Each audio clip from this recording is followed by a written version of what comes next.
이 시간 선포되는 말씀을 통해서 우리가 들어야 할 말씀 듣게 하시고 성령께서 깨닫게 하시기를 간절히 기원합니다. 오늘 휴가 중에 영상으로 예배 드리시는 분들도 계실 텐데요. 또 하나님께서 안전함으로 지켜주시고 동일한 은혜 내려주시기를 간절히 기원합니다. 인간이라면 누구나 건강하고 행복하게 살기를 원합니다. 그렇다면 노년까지도 건강하고 행복하게 살기 위해서는 여러분 무엇이 가장 필요하다고 생각하십니까? 1938년부터 현재까지 무려 85년에 걸쳐서 지금도 진행되고 있는 미국 하버드 대학교 연구팀에 따르면 노년까지도 건강하고 행복하게 살기 위해서 가장 필요한 것은 주변 사람들과의 좋은 관계라고 말합니다. 가족이나 동료, 여러분이 더불어 살아가는 이들과 좋은 관계를 맺으시기를 바랍니다. 그것이 우리 스스로의 건강을 위해서 참 중요하다는 거예요. 반대로 건강한 장수를 막는 가장 해로운 요소는 무엇일까요? 선뜻 술이나 담배 같은 건강에 해로운 것 생각할 수 있습니다. 그런데 이보다 더 해로운 것이 있는데요. 그것은 바로 외로움과 고립입니다. 노년 시기의 외로움만이 아니라 요즘 우리 사회에도 큰 문제로 대두되고 있는 것은 젊은 층의 외로움과 고립감입니다. 특히 코로나 이후로 고립과 고독은 더 이상 노년층만의 전유물이 아님을 알 수 있습니다. 그렇게 볼 때 오늘 우리가 이 자리에 함께 모여서 예배 드릴 수 있다는 것이 얼마나 감사요 은혜인지를 깨닫게 됩니다. 특별히 이 시간 저는 참 감사한 마음이 더 큽니다. 조금 전에 제가 예배당에 올라왔는데 이렇게 많이 계시질 않고 위층에도 성도님들이 별로 안 계신 거예요. 깜짝 놀라서 어떻게 된 일이지? 생각해 봤더니 2부 예배인 거예요. 제가 감기약을 먹었더니 정신이 좀 없어가지고 3부 예배 시간인 줄 알고 막 올라왔나 봐요. 이 시간에 함께 이렇게 예배 드릴 수 있다는 것이 여러분 얼마나 큰 감사인지 모르겠습니다. 하나님은 우리를 위해서 주님 안에서 우리가 형제 자매로 더불어 살아가게 하셨습니다. 기쁠 때 함께 기뻐하고 슬플 때 함께 슬퍼할 수 있는 너무나 귀한 공동체를 주셨습니다. 저는 우리 교회를 위해서 기도할 때마다 참 신비로운 하나님의 손길을 느낍니다. 이 세상에는 결코 있을 수 없는 사랑의 공동체로 우리 교회를 세우셨고, 사람들이 모이지만 사람만 모이는 것이 아닌 성령의 공동체로 오늘도 이끌어 가십니다. 바라기는 이 놀라운 하나님의 은혜에 늘 감사하시고 또한 앞으로도 선한 길로 인도하실 하나님의 손길에 순종하며 나아가는 우리 아현 공동체가 되기를 간절히 기원합니다. 이처럼 바라고 소망한다는 것은 물론 그 소중함을 깨달았기에 중요하지만 오늘 소예언서의 말씀인 학개서의 말씀에 보면 우리가 이것을 그저 바라기만 해서는 안 된다는 것을 깨닫게 됩니다. 학개는 이스라엘의 포로기 이후로 가장 먼저 활동했던 예언자입니다.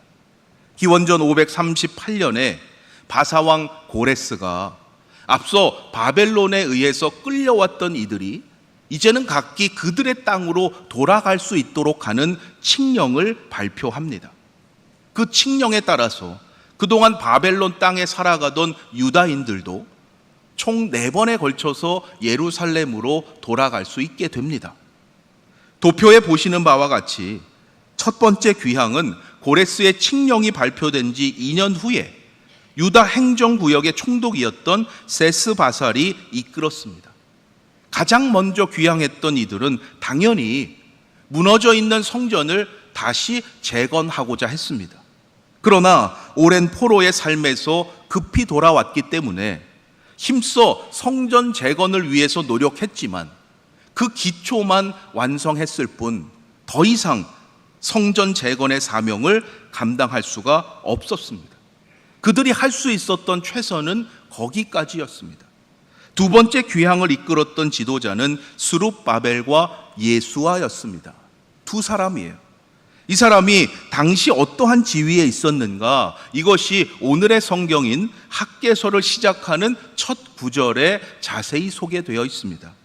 다리오 왕 제2년 6째 달 곧 그 달 초 하루에 여호와의 말씀이 선지자 학개로 말미암아 스알디엘의 아들 유다 총독 스룹바벨과 여호사닥의 아들 대제사장 여호수아에게 임하니라 이르시되, 학개서는 이처럼 유다 총독과 제사장이 함께 이끌었던 이스라엘의 두 번째 귀향민들의 이야기를 전하는 책입니다.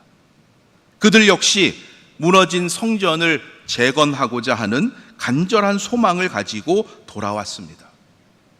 첫 번째로 귀향했던 이들이 성전 재건을 다 하지 못했다는 소식을 듣고 왔겠지요. 성전 재건이야말로 포로된 그들을 해방시켜 주시고 다시 예루살렘으로 돌아오게 하신 하나님의 거룩하신 뜻임을 믿고 그 뜻을 이루고자 왔습니다. 그러나 막상 예루살렘에 돌아와서는 그들의 마음이 변하고 말았어요. 1장 2절 말씀에 보면 초심을 잃은 그들의 변명을 하나님께서 다 아시고 지적하시는 말씀이 나옵니다. 만군의 여호와가 이같이 말하여 이르노라. 이 백성이 말하기를 여호와의 전을 건축할 시기가 이르지 아니하였다 하느니라. 아직 성전을 짓기에는 무리라고 말한다는 거예요. 아직 그때가 되지 않았으니 우리가 좀 더 기다리자. 우리가 좀 더 잘할 수 있을 때 하자. 그렇게 말하고 있는 거예요. 돌아온 이들은 마음 같아서는 주의 전부터 건축하고자 했지만 막상 돌아와 보니 삶의 현실상 도저히 그렇게 할 수가 없다고 핑계하고 있는 겁니다. 흉작으로 인해서 그들의 생계가 어려워졌어요. 일단 먹고 살아야 할 거 아닙니까? 그렇게 성전 재건이 미루어졌습니다. 여러분, 그들의 상황이 정말 그러했다면 하나님께서 그들을 이렇게 꾸짖으시겠습니까? 하나님 그러한 분이 아니죠. 하루하루 힘겹게 살아가는 이들에게 일용할 양식을 주시는 분이 하나님이에요. 지금 당장 그들의 모든 것을 무조건 다 바치라고 요구하시는 분이 아니십니다. 그들은 말로는 현실이 어려워서 능력이 안 되니까 성전을 다시 짓지 못하고 있다고 말합니다. 그러나 실제로는 그렇지 않았던 거예요. 하나님의 집이 황폐해 있는 그 상황 속에서도 그 사명보다 자기들이 살아갈 집을 짓는데 바빴기 때문이에요. 하나님은 학개를 통해서 그러한 이들에게 이렇게 말씀하시는 거예요. 너희가 많은 것을 바랐으나 도리어 적었고 너희가 그것을 집으로 가져갔으나 내가 불어버렸느니라. 나 만군의 여호와가 말하노라. 이것이 무슨 까닭이냐? 내 집은 황폐하였으되 너희는 각각 자기의 집을 짓기 위하여 빨랐음이라. 그러므로 너희로 말미암아 하늘은 이슬을 그쳤고 땅은 산물을 그쳤으며 내가 이 땅과 산과 곡물과 새 포도주와 기름과 땅의 모든 소산과 사람과 가축과 손으로 수고하는 모든 일에 한재를 들게 하였느니라. 여러분, 이 말씀에는 참으로 중요한 메시지가 들어 있습니다. 그들의 상황이 어려워서 성전을 건축하지 못하는 것이 아니라 성전을 건축하지 않고 그 거룩한 사명을 뒤로 미루고 있기 때문에 그들의 삶에 어려움을 당하고 있다는 말씀이에요. 무슨 뜻입니까? 그들의 삶 속에서 하나님을 우선순위에 두지 않고 있기 때문에 자꾸 그들의 삶에 문제가 생기고 어려움을 당하고 있다는 말이에요. 여러분, 오늘 우리의 삶도 이 말씀에 잘 비추어 봐야 합니다. 우리도 때로 그러하고 있어요. 현실적으로 어쩔 수 없다고 말합니다. 일단 먹고 살아야 그 다음에 교회 나올 거 아닙니까? 라고 말해요. 그런데 여러분, 그 삶의 문제를 하나님께 맡길 때 하나님께서 그 문제를 해결해 주시는 것이지, 여러분, 내가 그 문제를 다 해결하고 하나님께 나오는 게 아니에요. 믿음의 사람은 이 순서가 분명해야 돼요. 여러분, 상황과 형편에 따라서 이 순서가 바뀌면 안 된다는 거예요. 언제나 하나님을 우선순위에 두시기를 바랍니다. 그러할 때 모든 것을 책임져 주시는 하나님의 은혜로 살아가는 복된 인생이 되는 거예요. 하나님을 믿는다고 하면서도 여러분, 혹시 믿음의 사명을 감당하기보다는 내가 원하는 것, 나의 관심이 앞서고 있지 않습니까? 하나님을 믿는다고 하면서도 하늘의 은혜로 살아가고자 하기보다 여전히 내 수고로, 내 힘으로 살아가고자 한다면 여러분, 너무나 어리석은 인생인 거예요. 그것이 바로 하나님의 은혜로 예루살렘으로 다시 돌아왔는데도 불구하고 여전히 생존의 차원에 머물고 있는 그 이스라엘 백성과 같은 거예요. 학개를 통해서 주셨던 이 말씀은 오늘 우리도 다시 새겨들어야 할 말씀이에요. 학개는 자기들의 집은 지으면서도 성전은 짓지 않은 것, 그들이 감당할 수 있음에도 핑계대고 미루었던 그것을 죄라고 규정했어요. 그 죄로 인해서 그들은 예루살렘으로 돌아왔지만 오히려 더 어려운 문제 가운데 살아가게 되었던 거예요. 여러분, 기억하십시오. 하나님은 우리의 모든 상황과 형편을 다 아십니다. 잘 모르셔서 우리가 감당할 수 없는 것을 무리하게 요구하시는 분이 아니라는 거예요. 우리가 정말 최선을 다하고 있는 것인지, 현실을 핑계하고 미루고 있는 것인지 하나님은 다 아신다는 거예요. 우리가 아무리 어려운 상황 가운데 있다 할지라도, 때로 한 줄기 빛도 보이지 않는 암흑 가운데 있다 할지라도 그 상황과 현실 속에서도 하나님을 우선순위에 두기를 하나님은 원하신다는 거예요. 이스라엘은 그동안의 오랜 포로기를 통해서 이러한 하나님의 마음과 뜻을 깨달아야 했습니다. 그들을 다시 믿음 위에 세우시고 단련시키셔서 하나님의 거룩한 백성으로 삼으시고자 그들을 포로기로 하나님이 훈련시키신 거 아니에요. 그러함에도 불구하고 그들은 여전히 이전과 변화되지 못한 생존의 차원에 머물고 말았습니다. 회복의 은총으로 다시 예루살렘으로 돌아왔으면서도 여전히 눈앞에 보이는 현실에 급급해서 생존의 차원에 머물고 말았다는 거예요.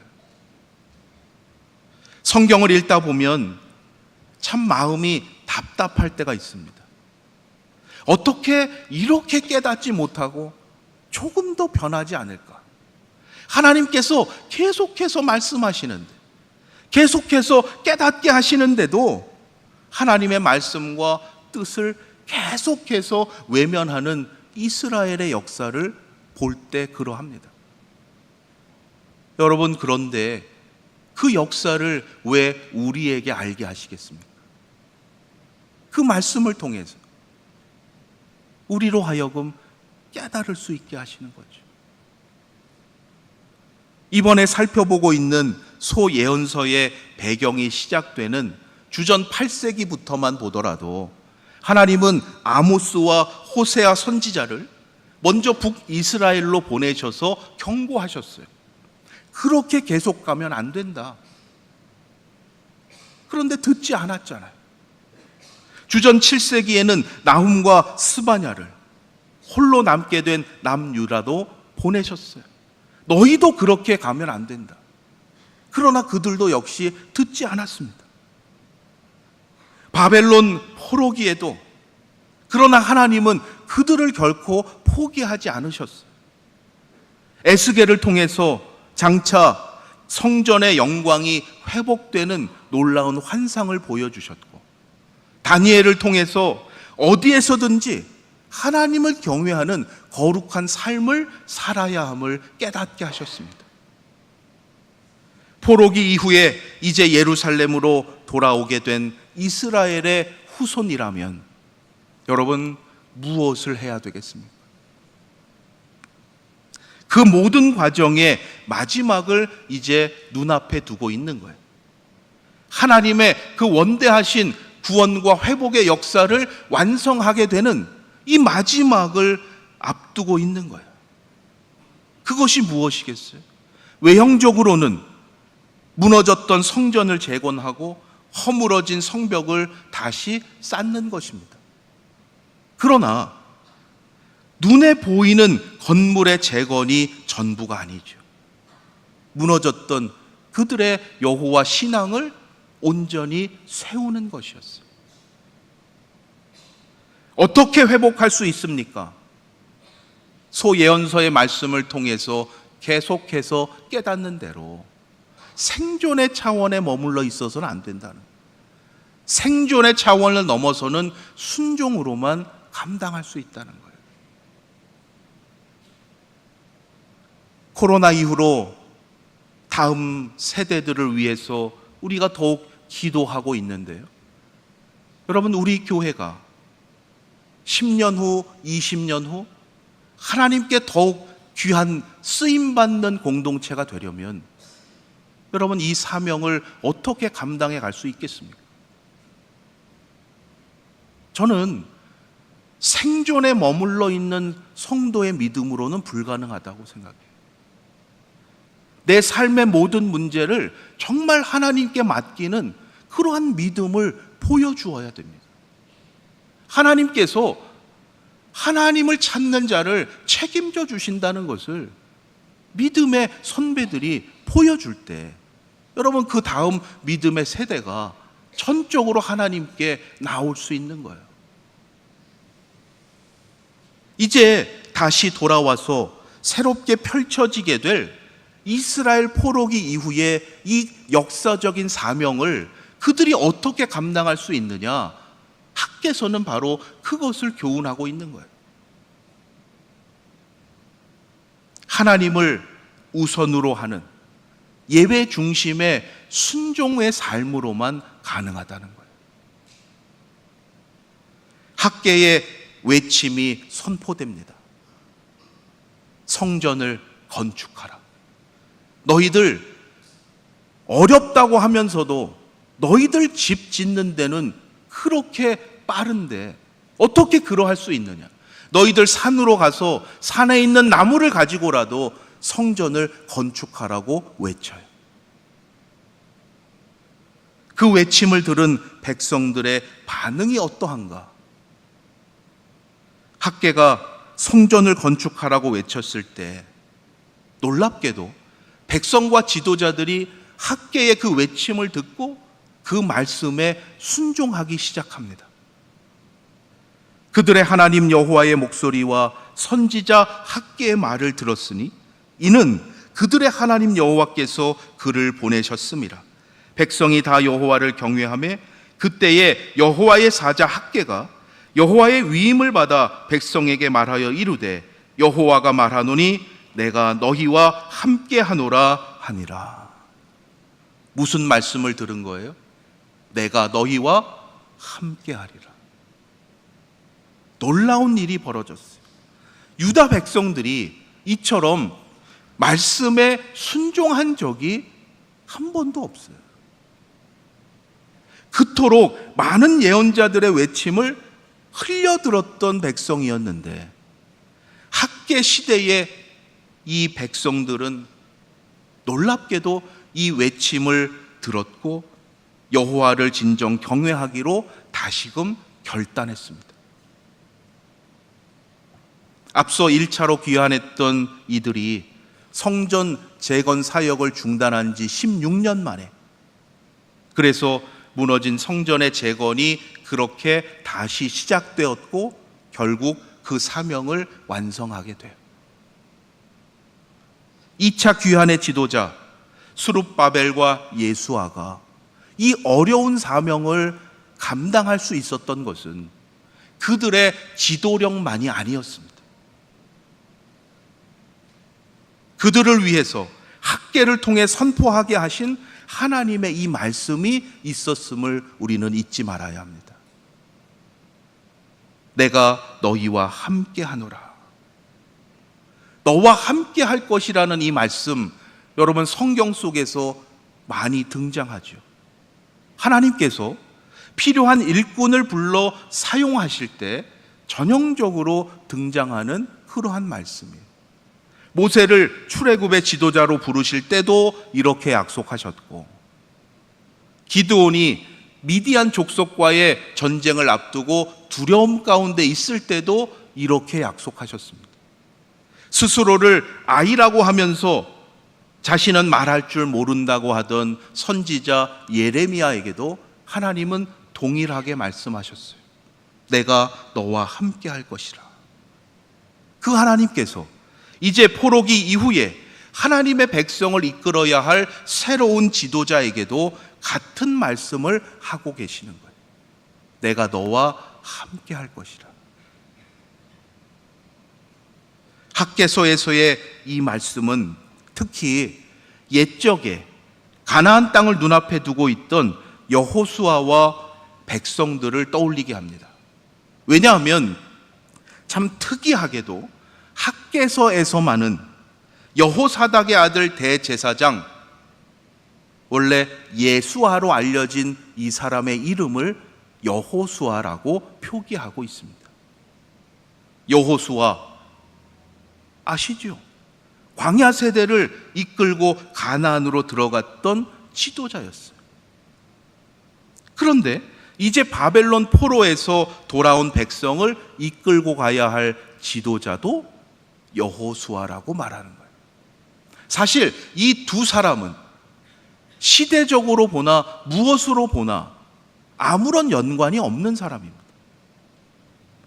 그런데 학계는 동일한 이름을 부여하면서 하나님의 동일하신 말씀을 상기시키면서 격려하고 있는 거예요.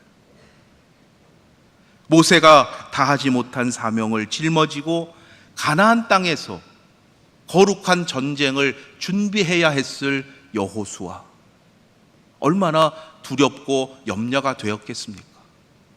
마찬가지로 아무것도 없이 이제 거룩한 하나님의 성전을 다시 지어야 하는 그 지도자나 같은 짐을 지고 있었던 거죠.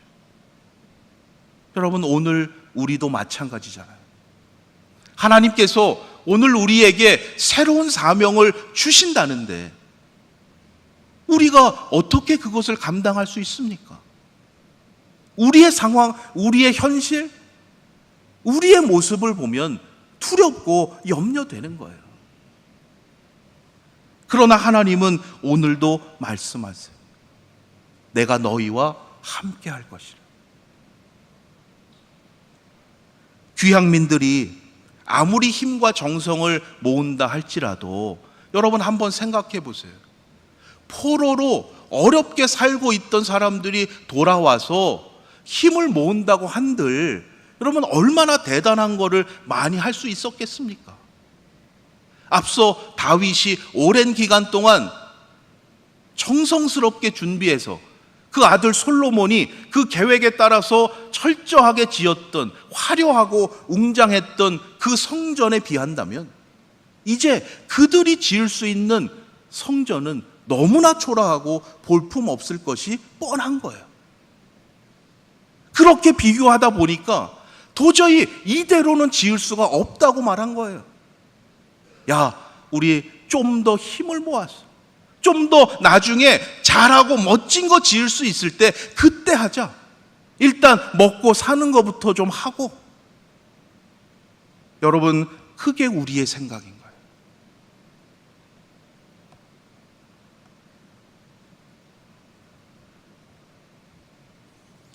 때로 이전의 성과와 이전의 영광이 너무 크면 오늘의 새로운 사명을 감당하기도 전에 그것에 스스로 주눅이 들어서 도전하지도 않게 됩니다.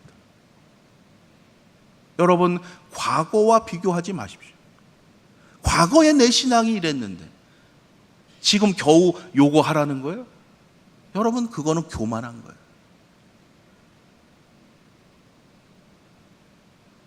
눈에 보이는 대로 비교하지 마십시오.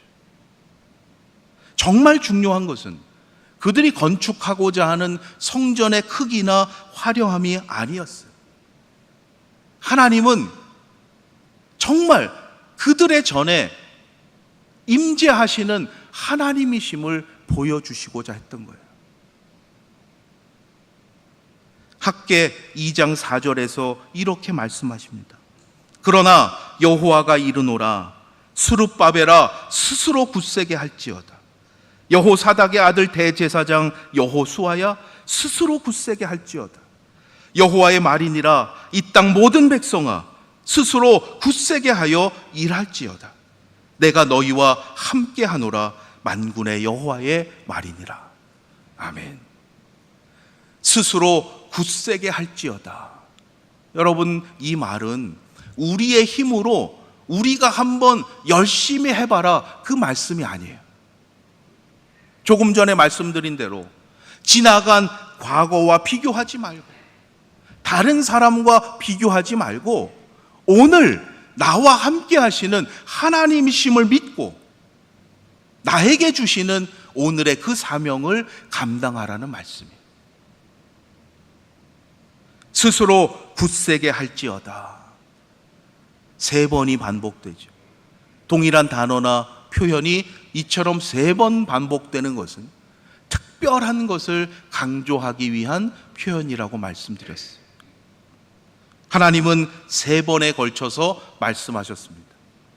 스룹바벨에게 스스로 굳세게 할지어다 말씀하시고, 이어서 여호수아에게 스스로 굳세게 할지어다 말씀하시고, 또한 이 땅 모든 백성에게 미리 말씀하셨어요. 스스로 굳세게 하여 일할지어다. 여러분, 오늘 우리에게 주시는 말씀인 줄로 믿습니다. 다시 돌아와 성전 재건의 그 사명을 감당했던 귀향민들처럼 오늘 우리도 하나님의 이 말씀에 새 힘과 용기를 얻을 수 있기를 바랍니다. 하나님 주시는 새로운 시대의 사명을 우리와 함께 하시는 하나님이심을 믿고 감당할 때 하나님 놀라운 구원의 역사를 보여주실 줄로 믿습니다. 제가 최근에 알게 된 시인이 있는데요, 당대 미남으로 이름을 날렸던 20세기 초 영국 시인 루퍼트 브룩이라는 사람입니다. 그가 1차 세계대전에서 요절하기 전에 남겼던 시들도 참 인상적이었지만 그가 남긴 이 말이 제 기억에 남았습니다. 그는 이 세상에 좋은 일이 3가지가 있다고 했습니다. 첫 번째는 시를 읽는 것이요, 두 번째는 시를 쓰는 것이요, 셋 중에 가장 좋은 일은 시처럼 사는 것이다. 참 시인다운 고백이죠. 저는 그의 이 말을 믿음의 관점에서 한번 바꾸어 보았습니다. 믿음의 사람인 우리에게 가장 좋은 일이 무엇일까? 첫째는 말씀을 읽는 것이요. 두 번째는 말씀을 쓰는 것이요. 셋 중에 가장 좋은 일은 말씀처럼 사는 것이다. 오늘 학계를 통해서 주신 이 말씀을 우리가 다시 새겨 들었습니다. 듣고 아는 것에 그치지 마시고 성령께서 깨닫게 하신 그 말씀대로 살아가는 순종의 사명자들이 되시기를 바랍니다. 그러할 때 이 성전의 나중 영광이 이전 영광보다 더 크게 하시고 이곳에 언제나 평강을 주시겠다고 약속하신 하나님의 복이 오늘부터 다시 영원토록 임하게 하실 줄로 믿습니다. 그 믿음으로 세상을 향해 담대히 나아가셔서 언제나 함께 하시는 임마누엘의 은총을 누리시고 전하시는 하나님의 사람들이 다 되시기를 주님의 이름으로 축원합니다. 기도드리겠습니다. 스스로 굳세게 하여 일할지어다. 학계를 통해서 주신 이 말씀 오늘 다시 듣게 하시니 감사합니다. 과거와 비교하지 않고 다른 사람과 비교하지 않고 지금 나와 함께 하시는 하나님 주시는 능력으로 오늘의 사명을 감당하는 우리 아연의 성도들 되게 하여 주시옵소서. 오늘 이 세상을 향하신 하나님의 놀라운 구원의 역사를 기대하며 합력하여 주님의 거룩한 일을 감당하는 우리 아연 공동체 되게 하여 주시옵소서. 우리 주 예수 그리스도의 이름으로 기도드립니다.